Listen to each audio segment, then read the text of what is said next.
Não, mais. Igreja, como é que a gente... Amém, minha irmã? Como é que a gente diz para os nossos visitantes? Você está na casa de Deus, seja bem-vindo. Sempre, viu? Amém? E é só o começo. Amém. E Deus tem uma palavra para nós nessa noite. Por favor, abra sua Bíblia, você que trouxe. No Evangelho de Lucas, capítulo 10, versículo 27 em diante. Aleluia. Santo, santo, santo é o Senhor.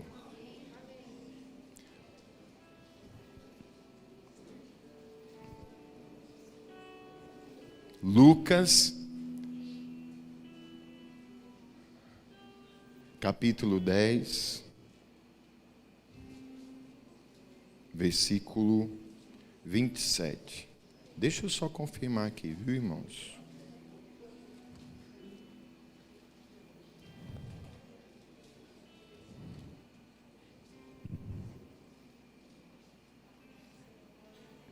A partir do 25. Desculpe aí, viu, Manu? 25. Volta um pouquinho. Quem achou diz amém? Amém. Certa ocasião, um perito na lei levantou-se para pôr Jesus à prova e lhe perguntou: Mestre, o que é preciso para herdar a vida eterna? O que está escrito na lei? Respondeu Jesus. Como você lê? Ele respondeu: ame o Senhor, o seu Deus, de todo o seu coração, de toda a sua alma, e de todas as suas forças, e de todo o teu entendimento, e ame o seu próximo como a si mesmo. Disse Jesus: você respondeu corretamente. Faça isso e viverá. Mas ele, querendo justificar-se, perguntou a Jesus: e quem é o meu próximo? Em resposta, disse Jesus: um homem descia de Jerusalém para Jericó, quando caiu nas mãos de assaltantes. Estes lhe tiraram as roupas, espancaram-no e se foram, deixando-o quase morto. Aconteceu estar descendo pela mesma estrada um sacerdote. Quando viu o homem, passou pelo outro lado. E assim também um levita, quando chegou ao lugar e o viu, passou pelo outro lado. Mas um samaritano, estando de viagem, chegou onde se encontrava o homem e quando o viu, teve piedade dele.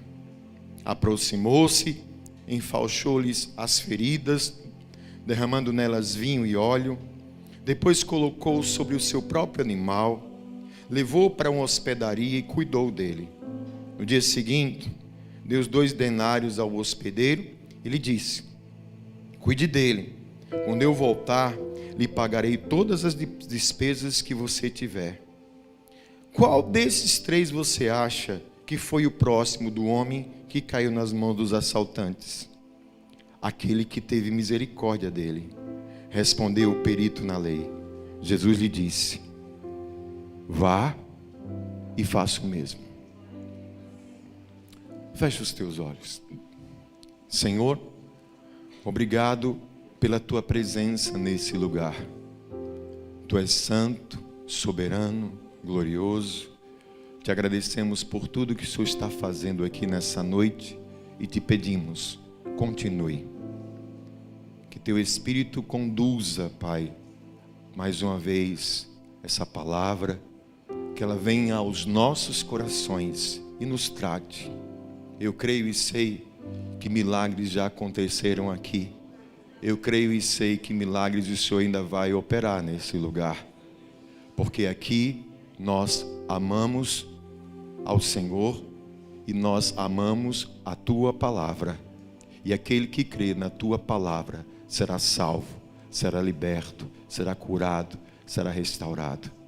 Abençoe cada vida aqui e cada vida que me acompanha em sua casa agora. Nós cremos no agir do Senhor, por isso já agradecemos em nome de Jesus. Amém. Podem sentar-se, amados.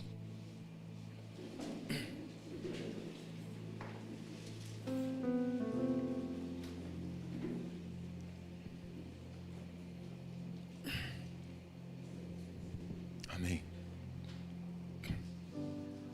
Amados, estamos vivendo um tempo de muita crueldade, de muita frieza, de muita maldade, de muita indiferença, de muita injustiça. Sabe, aquilo que a palavra de Deus já nos prevenia, onde ela diz que nos últimos dias o amor de quase todos se esfriaria. É muito difícil, é muito triste ver toda essa maldade, essa frieza, esses tempos tão difíceis, mas a palavra, ela já profetizava isso. E a palavra de Deus, ela profetiza para trazer ao seu povo esse discernimento, esse entendimento. E é isso que a gente precisa entender como povo de Deus e aqueles que desejam realmente conhecer esse Deus, buscar esse Deus. A palavra do Senhor também vai nos ensinar que mesmo em tempos assim, que mesmo em situações como essa, se cremos, nós podemos fazer a diferença. Nós podemos, pelo poder da palavra de Deus, pelo poder do entendimento da palavra de Deus, romper com tudo isso, fazer diferente, sermos aquilo que Jesus fala a respeito de nós, sal da terra e luz desse mundo. Esse quadro aqui, que eu acabei de falar, é do que se trata essa parábola. Onde ontem, inclusive, a gente estava ali na gincana. Cadê você, Vânia? Foi muito especial ali, apesar de qualquer coisa, mas é a palavra de Deus. Eu estava com a irmã Aline, com Fabiana. Não foi, Aline? A gente ficou arrepiado, não é? Porque quem não sabe, teve uma encenação dessa parábola, dessa passagem com os jovens, com os adolescentes. E é interessante que hoje pela manhã Deus trouxe ao meu coração uma palavra. Só que quando eu fui agora à noite, Ele mudou. E Ele sabe da nossa necessidade. Ele sabe do que a gente precisa. Isso é que é lindo em Deus, sabe? E aqui a parábola trata da importância da gente entender que precisamos, nesse mundo tão difícil, fazer a diferença. Principalmente, porque em relação ao povo de Deus, porque a tristeza se torna ainda maior. Escute, a tristeza torna-se ainda maior quando essas atitudes ela vêm daqueles que dizem que são de Deus, cristãos. É muito mais difícil, é muito mais triste, é uma realidade dura. Mas eu costumo dizer que existe o cristão e existe aquele que diz que é cristão. Há uma grande diferença. Existe aquele que é de Cristo e existe aquele que diz ser. Aquele que diz ser, ele tem sua vida muito atrelada à conveniência, à circunstância e especialmente àquilo que ele quer. Quem é cristão simplesmente é missionário de Deus e paga o preço e faz diferente e faz o que um cristão faz, o que Cristo faria. Entendendo aqui melhor essa passagem, interessante que ela começa com um mestre. O texto diz que um perito Um cara conhecedor da palavra. Ele queria não só afrontar Jesus, mas pegar Jesus numa contradição. E ele vem com aquela história, né? Provando. Aqui já vai uma lição para nós. Quando eu digo que creio em Jesus, que eu sou de Jesus, vai ter sempre alguém tentando querer que eu prove isso. Vai ter sempre alguém querendo questionar aquilo que eu creio, aquilo que eu sigo. Sempre tentando, escute, me afastar do caminho, sempre tentando denegrir a minha fé. E detalhe, se eu não estou preparado para isso, eu me desvio. Quem entende isso? A palavra do Senhor diz, Pedro diz o seguinte, que eu tenho que estar preparado sempre para responder com mansidão e temor a razão da esperança que está na minha vida. E só estarei preparado para responder a razão da esperança que está na minha vida se eu sei qual é essa esperança que está na minha vida. E a esperança que está na minha vida, e a esperança que precisa estar na nossa vida é Jesus Cristo. Mas vamos aqui. Então, ele conta essa passagem, onde acontece um assalto, um crime. Um homem, ele é roubado, ele é espancado e fica abandonado. O texto diz que quase morto. Primeiro vem um sacerdote, autoridade religiosa, aquele que era responsável pela adoração a Deus, aquele que era responsável de oferecer sacrifícios a Deus, aquele que era o responsável de conduzir ali ao povo, à comunidade, a adoração. O texto diz que quando ele vê o cara lá caído, Egláudio, ele passa do outro lado. Não é comigo. Depois passa quem lembra? Levita. Quem eram os levitas? No nosso senso comum, a gente, quando fala de levita, só lembra do pessoal do louvor, né? Na verdade, levita são aqueles da tribo de Levi, que era uma das tribos que Deus separou. Escute, os levitas, filhos de Levi, foram separados para única e exclusivamente servirem ao templo do Senhor. Eles cuidavam não só do louvor, mas cuidavam das ofertas, dos sacrifícios, da adoração, conhecedores também da lei e da palavra. Ou seja, pessoas que foram separadas por Deus para algo muito santo. Quando o levita passa e vê o rapaz machucado, passa pelo outro lado. E aí depois quem vem? Um samaritano. Samaritano. Quem era esse povo, pastor? As pessoas de um lugar chamado, da cidade chamada Samaria. Naquela época tinha uma grande, fosse no nosso tempo falar treita, né? Mas havia um conflito muito grande entre judeus e samaritanos. Os judeus não consideravam os samaritanos, eles nem se falavam com ele. Uma das divergências era sobre o lugar onde se adorava a Deus. Em Samaria, os samaritanos diziam que era no Monte Gerizim. Os judeus não, só adora a Deus no templo em Jerusalém. E isso só foi se intensificando com o tempo, a ponto deles se odiarem. Então, o samaritano, para um judeu, era uma pessoa, um cara, um descrente, era um incrédulo, era um perdido, era um desorientado. E justo o samaritano, o que é que acontece com ele? Socorre o homem, dá água para o homem, bota lá remédio nas feridas dele, coloca em cima do cavalo dele, leva para uma hospedaria, compra medicamento, paga as despesas dele. Ele ainda estava em viagem, ele parou o que ele estava fazendo, porque ele estava viajando, parou o que estava fazendo, ainda disse para o cara lá da hospedaria, olha, vou deixar esse dinheiro aqui, o que passar mais disso, bota na minha conta que eu acerto tudo quando eu voltar. Bonita essa história.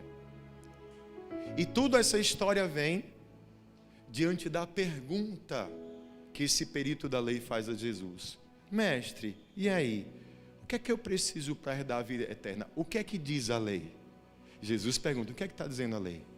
Amar o Senhor Deus de todo o seu coração, de toda a sua alma, de todas as suas forças e de todo o seu entendimento. E ame o seu próximo como?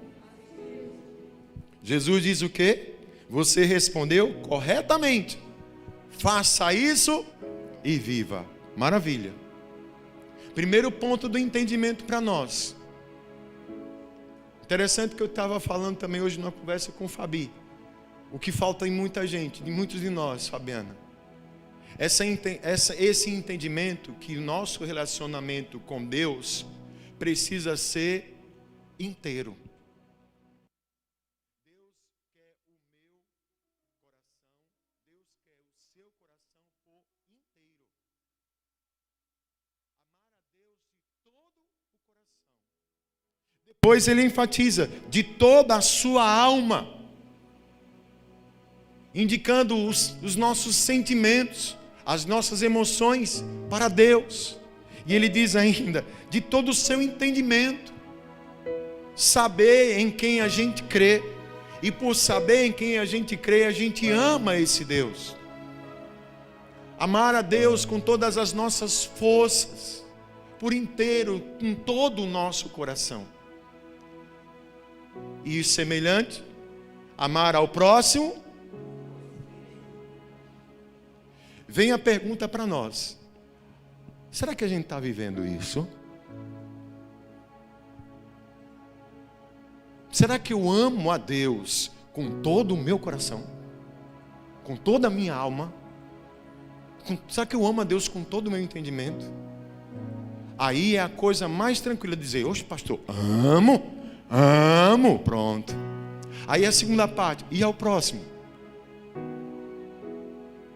E ao próximo, porque esse também é uma instrução que vai determinar a nossa herança, que é a vida eterna.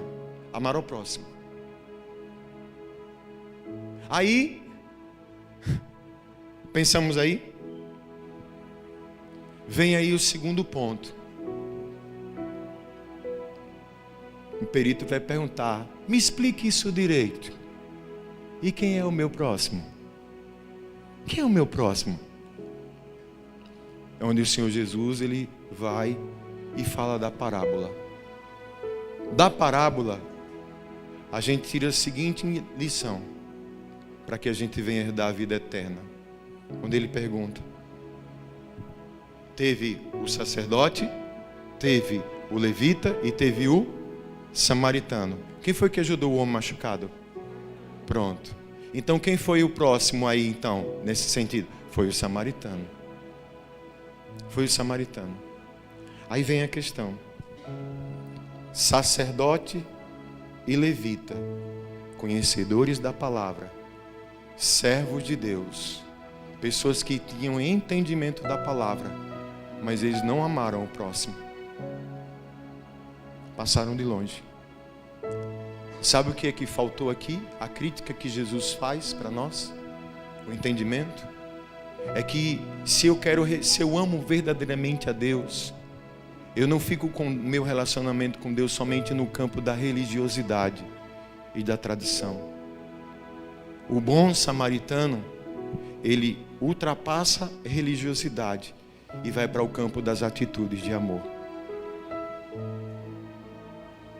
Religião, tradição não traz salvação para ninguém.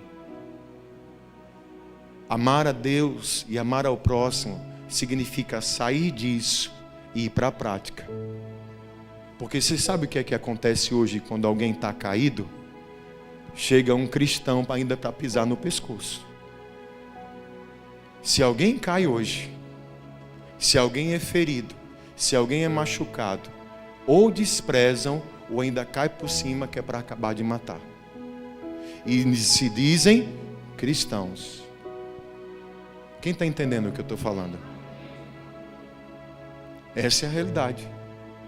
E são pessoas extremamente religiosas. Aí a gente pergunta, essa pessoa realmente é cristã? Será que a gente está sendo cristão quando alguém está caído?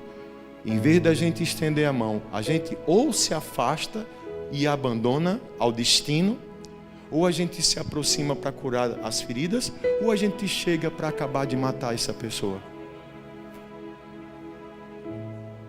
Quem está entendendo essa palavra, amados? O amor consiste em atitude. E cristianismo é atitude. Ser cristão é se movimentar. Ser cristão não é ser religioso.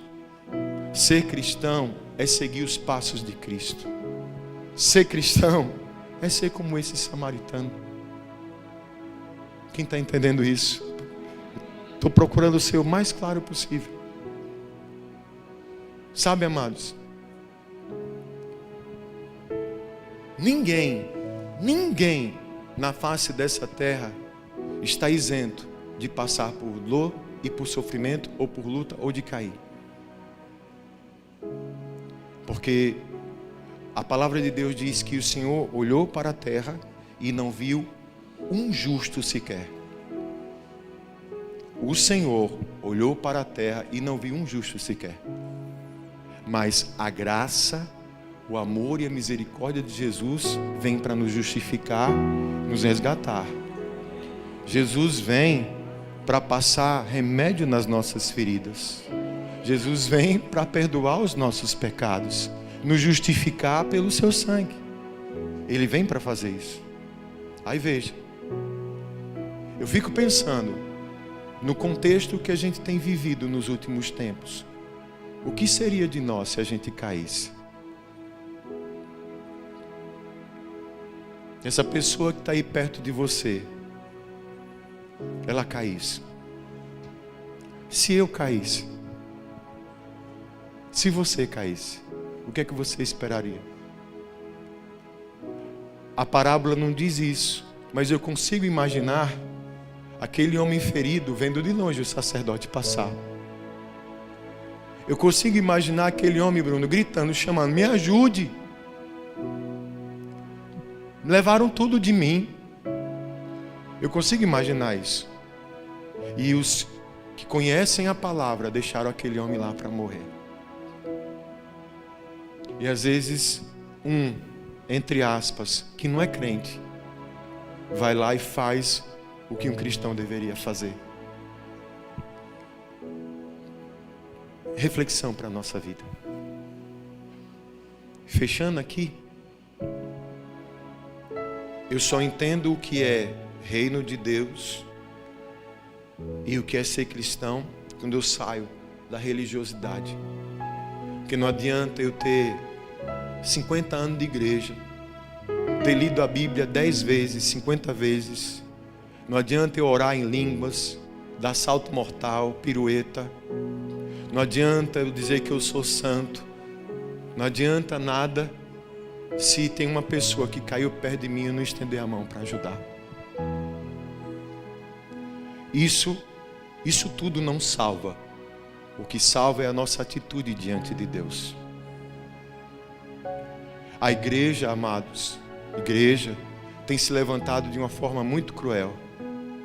Às vezes, o maior mal do crente, às vezes acaba sendo o outro que diz que é crente. Nós somos os primeiros, o dedão.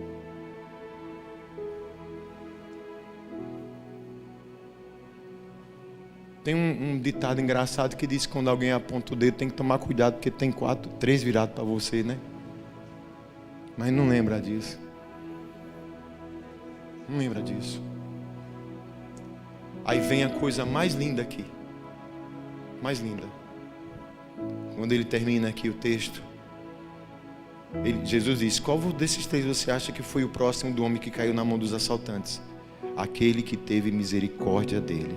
Respondeu o perito na lei. Jesus disse, vá e faça o mesmo. Fazer o quê? Fazer o quê, Jesus? Ter misericórdia. Ter misericórdia. Ter misericórdia. Vou dizer uma coisa para você. Eu preciso de misericórdia. E vou dizer outra coisa para você. Você precisa da misericórdia também. Todos nós precisamos da misericórdia. Aliás, é a misericórdia de Deus, que diz a palavra, é a causa de nós não sermos consumidos. Uma breve aula de Antigo Testamento. Breve. Na antiga aliança, a coisa era severa. Porque Deus ele usou de figuras e de exemplos para ensinar ao povo, nós, os seus princípios. Deus, ele é santo. Nada, nem um tiquinho de sujeira, coisa que lembre a sombra de um pecado, Deus tolera. Sabe o que acontecia antes? No lugar de adoração, tabernáculo, existiam lugares específicos onde o sacerdote era o único que tinha acesso a entrar num lugar chamado, quem sabe? Aqui tem um povo que conhece da Bíblia. Santo dos Santos. Era o lugar que ficava a Arca da Aliança, que representava a presença de Deus no meio do seu povo. Então, uma vez ao ano, o sacerdote, só ele podia ir lá para entregar oferta, acender lá o candelabro, ali ver tudo direitinho, botar o óleo e adorar o Senhor e pedir perdão ao Senhor pelos pecados do povo. Detalhe, o sacerdote tinha que estar com a sua vida em dia. Tanto que fazia... Por quê, pastor? Porque se ele não tivesse em dia, a partir do momento que ele cruzasse o véu que estava do santo para o santíssimo lugar, o santo dos santos, se ele tivesse pecado, ele caía morto na hora. Tanto que nesse ritual, na vestimenta do sacerdote, na sua indumentária, tinha uns sininhos, uma espécie de uns chocalhozinhos. Ele entrava com uma corda, os levitas ficavam do lado de fora dando corda, porque só olhando. Se o sininho parasse de balançar, quem era que ia pegar o homem lá? Era entrar e morrer. Por isso que puxava.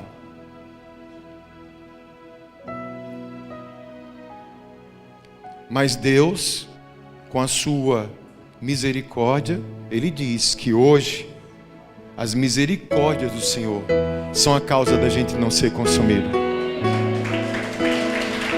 Glória a Deus. Glória a Deus. Aí, gente, para ficar bem claro, o que é misericórdia? Misericórdia não é você sentir, meu Deus, quanta pena eu estou, tadinha daquela pessoa, coitado daquele homem, meu Deus do céu, oh Pai, toma conta. Misericórdia não quer dizer sentimento, não. Misericórdia é uma ação, na verdade, é um sentimento que precisa levar a uma ação. Misericórdia vem de coração, de sentimento, de você sentir a dor do outro e se colocar no lugar do outro. Misericórdia é quando você se põe no lugar do outro. E você se pondo no lugar do outro, você vai sentir essa dor. E sentindo essa dor, você vai querer fazer algo para que essa dor passe. Porque não é diretamente em você, mas você sente a dor de quem está perto de você. E uma das marcas do povo de Deus, uma das marcas de Jesus Cristo, é a misericórdia. E Deus, Ele reforça isso na sua palavra. Porque misericórdia é o que Deus quer. Misericórdia é o que Deus quer. Tanto que foi a misericórdia que foi a lição dessa passagem. Jesus diz, então meu irmão, vá e faça a mesma coisa. Porque só vai para o céu quem faz assim. É o desejo do Senhor. Olha o que diz Oséias 6:6. Pois deseja o quê? Misericórdia e não sacrifícios, e conhecimento de Deus em vez de holocaustos. O que é que Deus está dizendo aqui? Mais uma vez, quando Deus percebe que a gente entra num ritualismo, na religiosidade, Ele chama a atenção para a essência. Ficou comum. As pessoas faziam as coisas erradas, mata um carneiro, mata um boi, vamos fazer um sacrifício que está tudo certo. Está tudo certo. E Deus diz, eu não quero sacrifício, eu quero é misericórdia. Eu quero o conhecer, Ele diz, o conhecimento de Deus, que a gente conhece esse Deus. Quem é Deus? Quem é Deus? Pastor, Deus é amor, Deus é justiça, Deus é salvação, amém. E Deus também é misericórdia. Misericórdia. Fazendo isso, aí sim, nesse mundo tão difícil, amados, tão difícil, tão cruel, tão maligno, a igreja do Senhor não pode se deixar contaminar. A igreja do Senhor, pelo contrário, ela tem que contagiar quem está lá fora. A igreja do Senhor, ela tem essas marcas aqui. Não vejo parábola mais ilustrativa e clara para nos fazer refletir. Deus tem bênçãos para a nossa vida. E a prova disso é porque nós estamos aqui, porque Ele teve misericórdia de nós. Diante de tudo que a gente fez, diante de tudo que nos trouxe até aqui, a misericórdia do Senhor nos acompanhou. E quem recebe misericórdia, costuma também oferecer misericórdia. Sabe? É isso que a gente está precisando. É entender isso. Eu confesso que tem sido dias, às vezes, quando a gente para pensar, não consegue calcular a tristeza do coração de Deus, porque eu fico triste, imagine Deus, quando de pessoas que Ele espera, pelo entendimento da palavra, que significa amar a Deus e amar o seu próximo e ter misericórdia, essas pessoas estão fazendo o contrário, imagine. Mas isso é exatamente o que disse a palavra. Veja, às vezes quem diz que conhece, não faz. E às vezes aquele que é visto com preconceito, né? Está mais crente do que muito crente. Está mais fiel a Deus do que muitos daqueles que dizem que são fiéis a Deus. Deus tem misericórdia de nós. Por essa misericórdia, a gente tem que tomar posse dessa palavra e começar. Gente, olhe, você percebe que aqui se resume os 10 mandamentos. É uma base. Quem quer ir para o céu? Pronto, a base aí. Amar a Deus de todo o coração, de toda a alma e de todo o seu entendimento. Pronto. Se eu amo a Deus com tudo na minha vida, esse amor que eu tenho para Deus faz com que eu abra meu coração para que Ele me trate, para que eu busque a cada dia melhorar, me converter, conhecer esse Deus, saber o que Ele espera de mim, dar uma chance para Deus trabalhar e ser o Senhor da minha vida. E aí nesse amor, o mesmo amor que eu recebo, eu amo quem está perto de mim. Quem é o próximo? O próximo já está dizendo, o próximo está junto de você. Às vezes está dentro da sua casa. Está dentro da sua casa.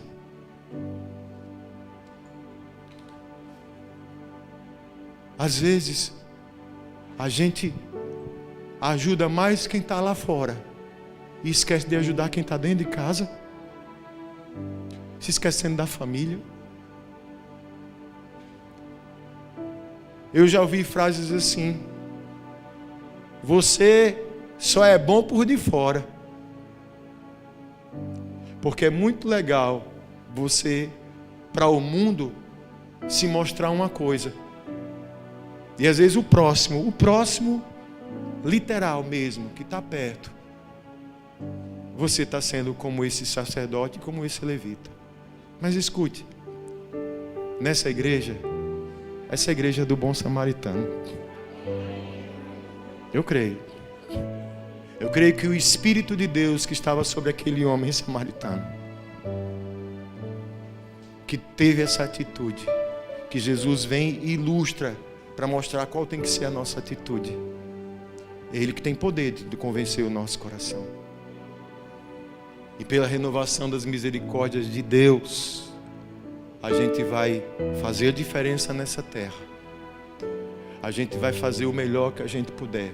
A gente não vai ser crente, não. A gente vai ser cristão. A gente vai ser cristão de verdade.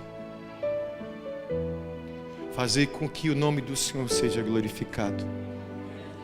Ser servo de Deus, mas servo também de quem está perto de nós. Se alguém cair, a gente estende a mão. Porque um dia, se a gente cair, é o que a gente vai mais querer, é que alguém estenda a mão para a gente.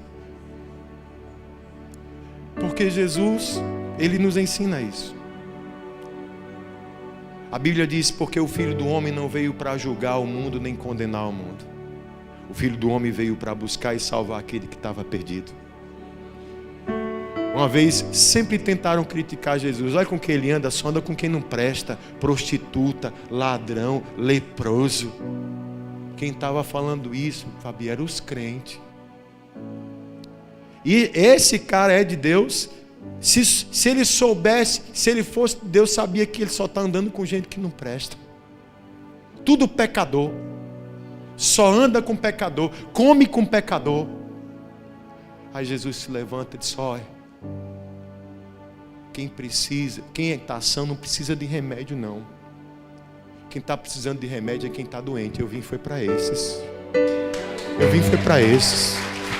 Eu vim foi salvar. Glória a Deus. Enquanto vocês estão preocupados com a sua religiosidade, Jesus estava preocupado com as almas, com quem estava doente.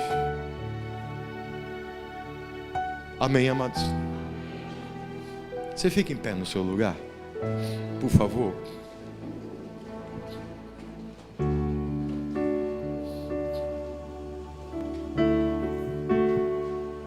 Porque misericórdia quero, não sacrifício. Eu quero o conhecimento de Deus em vez de holocaustos. Não se